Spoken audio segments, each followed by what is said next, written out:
Hello and welcome to episode number 6.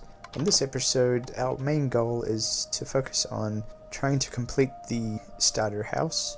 We're going to try finish up the roof and just basically set it up so we have lots of materials and resources around us so we can reuse it. We'll get into a couple of questions and a couple of stories. Without further ado, let's dive right in. First one is, what's a strange, random goal you've always had? Internally, I think I've definitely had like a weird, strange goal to try to be really positive and have a positive outlook on life, because sometimes it's a bit difficult being around someone that's always kind of moping around, always complaining about stuff. Don't get me wrong, we all need to complain about things sometimes, and it can be a really healthy way to kind of express the way that you feel and whatnot, but sometimes when it's just all the time, it does become a little bit difficult to kind of be around, because, I mean, you know, it just kind of drags people's mood down sometimes. It can have that effect, not always. There is a valid reason to complain a lot of the time, but sometimes if it becomes a little bit too consistent, it just gets a little bit tiresome, I find. I'm not trying to like judge people too much. Like, there's definitely lots of reasons to complain. It's just when people they don't like do anything about it. That's what kind of irritates me a little bit sometimes.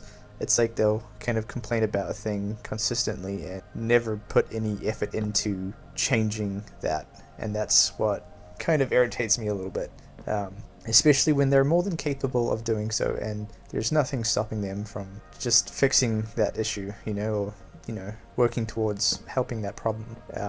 Like, I've definitely been around people at work where it just kind of dampens the mood a little bit. Like, if someone is in a good mood, it's hard to be positive and just to really just kind of make the most out of the day when someone's kind of just complaining all the time, Like, there is a time for it for sure, but all the time can be a little bit difficult to kind of deal with, I think, sometimes.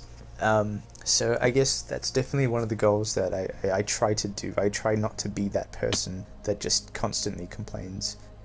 I try to kind of impact other people's experiences to be a positive one. And maybe I'm just an idealistic type of person, and that is potentially true, but I try to keep a positive outlook.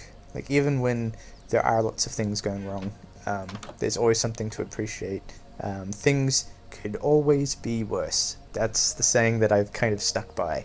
Like, no matter what position you're in, yeah, sure, it could be quite grim and you could be going through it, but things could always be worse. That's the sentence that kind of keeps me thinking positively. Because it's true. It's true. It could always be worse. It genuinely, really could just always be worse, even if you are in a really sticky situation.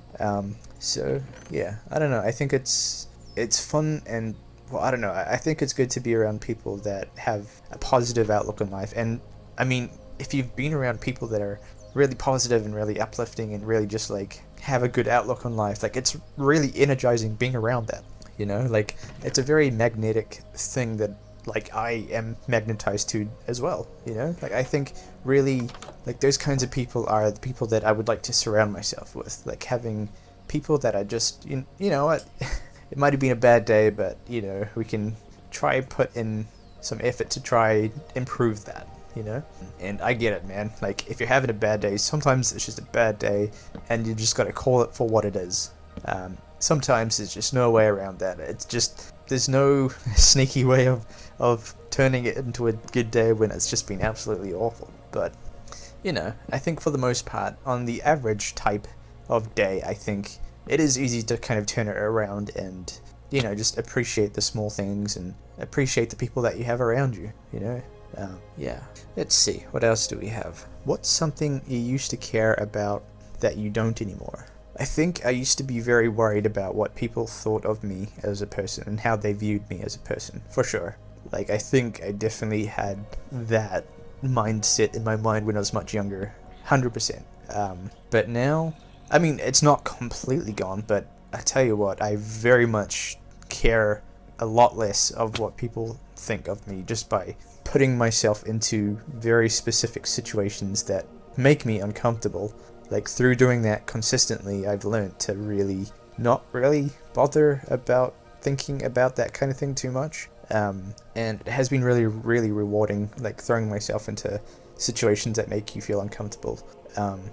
I remember doing, like, weird things that made me feel uncomfortable. For example, like, I remember I would go to the mall with, like, my friend, and obviously my friend kind of knew how I felt, and I like talked to him about this kind of thing of like putting myself through like things that make me feel uncomfortable, and obviously he was a good friend and, you know, supported me and whatnot. So something just randomly that I would do is I would go into the middle of the mall, a really busy place in the mall where there's just hundreds of people walking around, right? And I would just sit down in the middle of the mall and just, you know, just kind of sip away on my coffee and kind of chat to my friend, as almost like a statement to like the rest of the world of like, you know, like, this is a very unusual thing to do, but I'm doing it because I feel like I should learn a certain lesson. I'm trying to achieve like a certain goal. I'm trying to push myself a little bit, kind of thing. Because to me it's like, oh, people are gonna think I'm so weird, and maybe that is actually the case, but at the end of the day, like, people are just gonna walk straight past you, and they might think about it for 2 seconds, but then that's it. They're not gonna go home and talk about you like to their partner or their friends, or even if they do, it'll be like a very short conversation and that will be it, you know, like that's it, and life goes on, you know. So yeah. It is a little bit of a strange thing to do, but I'm glad I did it, you know. Like, it definitely helped a lot with my confidence and just not really caring too much, like learning how to not care too much about like what people think. And yeah, for sure, I got some pretty weird looks from people, 100%, but that was kind of the point, you know. Like, I was trying to learn to not really care too much about that. So there was a method to the madness, and obviously it seems bizarre and people are like, oh, what a silly thing to like try to do, and, you know, like, does it even work? Let me tell you, it definitely worked for me, at least. If you're definitely someone that is very anxious about like how people view you, I encourage you to just try something to be very, just do something a little bit strange. Like, yeah.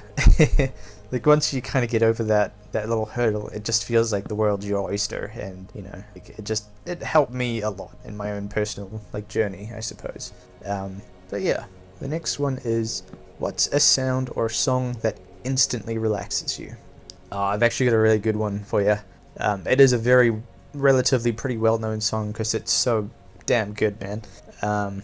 Just give me a second. I'll actually find the title for you because it's just, you know, it's a really good song. I think it's worth it.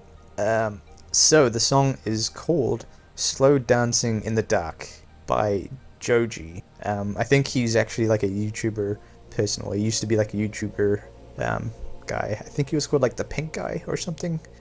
I actually don't know 100% if that's 100% true, but I'm pretty sure he's a YouTuber, if I remember correctly.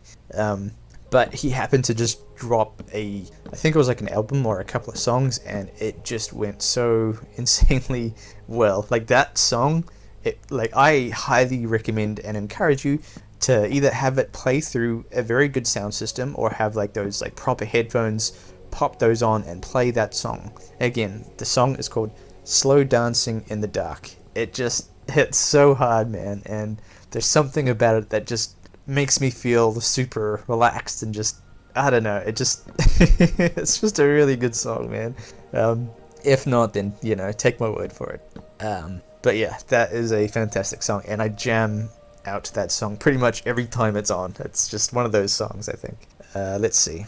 What's the most peaceful moment you've experienced? That's a really good question, actually. I think definitely one of the most peaceful and just bizarrely beautiful experiences is like, one I'll never forget is when I was doing that Kentucky tour in Australia, and I was snorkeling. I think I've mentioned this previously, but it's definitely something that I can't ignore, because when you're underneath the water and you're just looking at this beautiful like coral like reef and seaweed and all these different colors, and there's just all these tropical fish around you, it's literally like another world, and you're underneath the water, so it's just the ambience of the ocean is all you're really hearing, and it kind of blocks out everything in that moment, because there's no cars, there's no sounds of like anything in the distance. You're just in the ocean, you're floating around in the water, and just, you know, watching the sunlight reflect off like tropical fish and like the seaweed coral, and it's literally just a whole nother world. It just really kind of just made me go into like deep thought, I think, just within that moment. I was just like, wow, like how often do you get to do this? Like maybe some people get to do it more often than I do, but for me I was just like, wow, like I don't know when I'll ever be able to do this again, you know, like this is such a unique experience, and just it was just so beautiful down there, man. It was like living artwork, you know. It's just really hard to explain. But it was just, yeah, it was a really, really amazing experience that I will never forget. It was wonderful. Let's see, what else do we have? If your brain had tabs like a browser, what tabs are always open? Oh man. I mean, my actual like browser tabs are pretty wild, man. Like sometimes I'll have like, I'm not even kidding, maybe like 15 different tabs on my browser open, just with like different things, mostly YouTube, I would say. But in my brain, let's see. I mean, there's always one for, you know, I'm gonna make a good breakfast and make some coffee. The other one would be like, you know, what TV show am I gonna watch today? You know, like which type of workout are we gonna do this morning? You know, like what are we gonna talk about today? Like I never really know sometimes, so it's a bit of a gamble. Well, it's a bit of like a random pick. Yeah, I guess there's a lot of tabs open in my brain because I'm always trying to think of new things and new ideas, and yeah, I don't know, it's just like an endless opening of tabs that I forget to close sometimes, you know? Yeah. Let's see, what else do we have? This one says, what's your favorite part of the day and why? 100% breakfast. And I know I've mentioned this previously, but the breakfast is just fantastic. It's like a really healthy, you know, toast with a couple of ingredients on there, and a nice cup of coffee. I sit back, I watch a TV show, and then, you know, that's just like my moment of peace before I like get into a workout kind of thing. That's probably my favorite part of the day. Like I get probably way too excited just for like that moment, you know, like I'll just be making breakfast, and then once it's all prepared, I've got like a nice cup of coffee, and I just like got this big smile on my face, and I'm just like excited to like just get into this TV show, and I'm just comfortable, and it just feels good, man. I don't know what to say. It just feels good. I don't know why. It just is my favorite part of the day. Have you ever had a moment where you felt totally present? I'm not gonna lie, this probably isn't the best answer for this, but the other day I was in my flatmate's room, and he just downloaded this game, this like racing game. It's like this Formula 1 racing game. I tell you what, that game makes you feel so locked in, man. Like that's the thing, like you're technically driving like a vehicle in the game that's going more than like 300 Ks, so you kind of have to really lock in and just like focus on the corners, and it's actually really difficult to beat the AI. Like you can, like if you just race normally, it's really hard to kind of catch up with the other vehicles, so you really have to like push yourself and like maybe not brake as much around certain corners, but then there's a risk of you like spinning out or like overshooting the corner. I tell you what, it's probably the most focused I've been in like the last couple of months, is just playing that game. It's just, yeah, it really locks you in. But in terms of just in general, like when have I felt totally present?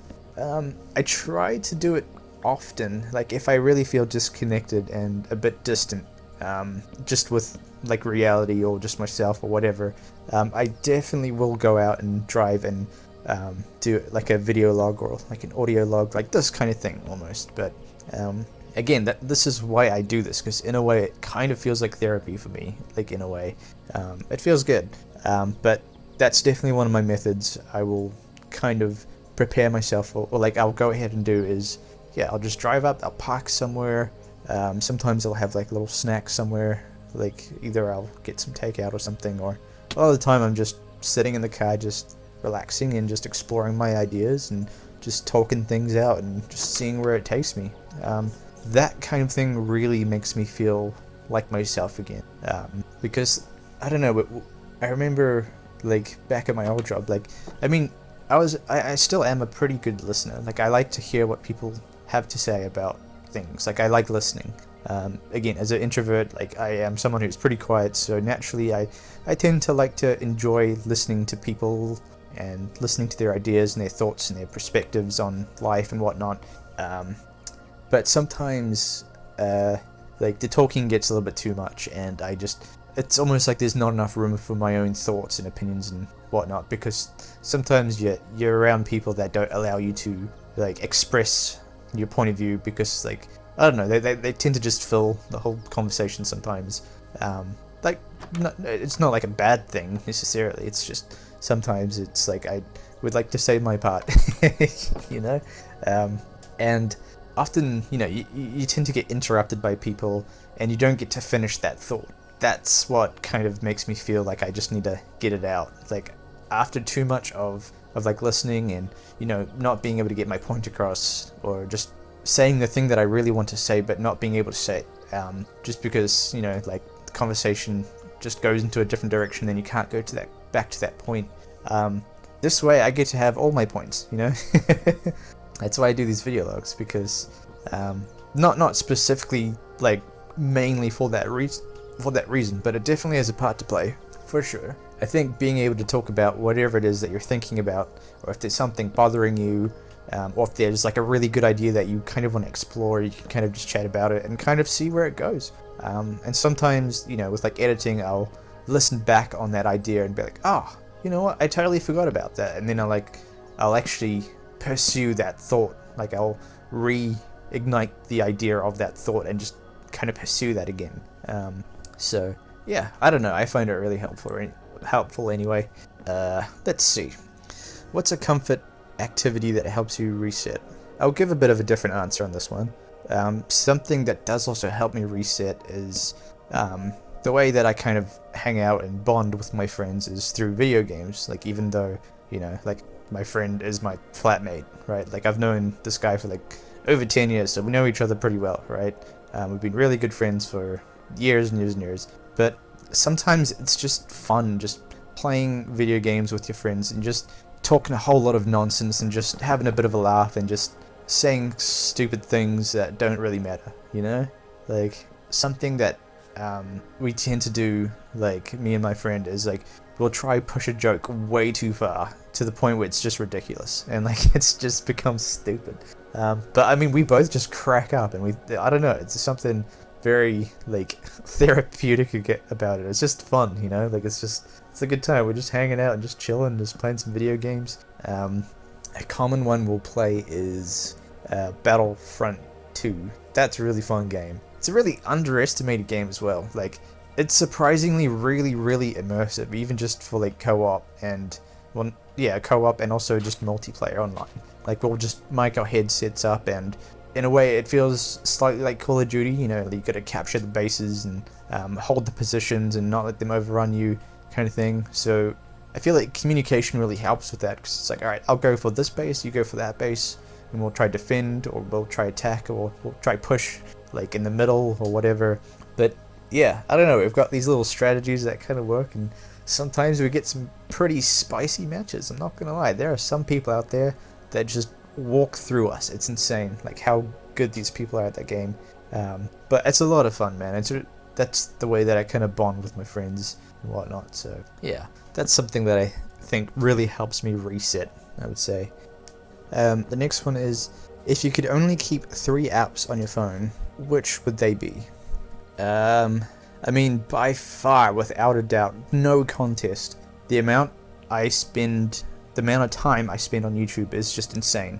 Probably not even a healthy thing, like, to be honest. Like, I really like watching videos. There are some amazing channels out there. There's, like, some YouTubers, like, this guy is really pretty much, like, super famous by now. Corey Kenshin is a really good channel.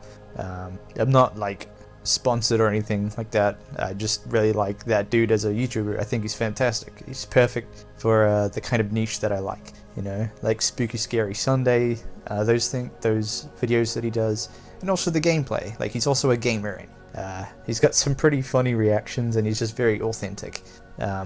So yeah, Corey Kenshin. Who else? There's a really good one as well that I listen to actually while I play a lot of gameplay. In the video, I'll put on like a podcast sometimes. This guy's really good. He basically uploads pretty consistently. It's called Let's Read. It's basically a bunch of horror stories. A lot of them are from his Reddit channel, and people just post these like horror stories.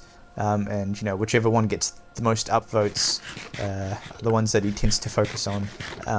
But some of those stories are just phenomenal. It's so immersive, and he has one of those voices which is just super deep and just super like silky buttery type of voice. I don't know how to explain it without sounding weird, but he just has one of those perfect narrator types of voices, and he does a really good job at actually telling the story. So if you're ever bored, yeah, that's a good way to go. Let's see, what else? Is there anything else? Also, Doug's really good. I really enjoy Doug's channel. If you don't know who that is, it's basically this guy. It's kind of hard to explain because his videos are mostly just chaos. But he really interacts with his audience with his live Twitch streams, and they do all these crazy like challenges that I just haven't seen anyone else really do. I think he's the only kind of dude that does this kind of thing that I'm aware of anyway. But he also he's good at coding and that kind of thing, so he does a lot of coding, and he sets up a lot of like AI interaction as well that he can react on, and then his audience also react. They can like interact with the AI as well, and they can like send him messages and stuff. And yeah, sometimes he'll go into a game and like change the controls of the game, and like he'll have to say go forward in like GTA, and then the car will have to like go forward, and he just creates all these crazy ass challenges, and it's very entertaining. The Skyrim one was really good. If you're gonna check out a video, then yeah, that's a pretty good one. But yeah, just to name a couple, those are the ones that kind of come to mind, I suppose. But yeah, 3 apps. I don't know. Keep 3 apps on your phone. Which would they be? I mean, we covered YouTube for sure on that one. What else do I use, man? Probably Sharesies. It's like an investing app thing. Like I use that one a lot just to like see how the investments are doing. And probably TikTok as well. My goodness, the amount of hours I just end up just sitting there watching. But I tell you what, there's some gold out there. I love the internet, man, and like the way that they create these things that just crack me up, man.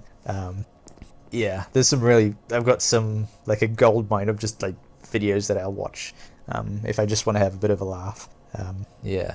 Other than that, I mean, I can't really think of anything else. I mean, I guess that is 3 different apps, so that does answer the question at the end of the day.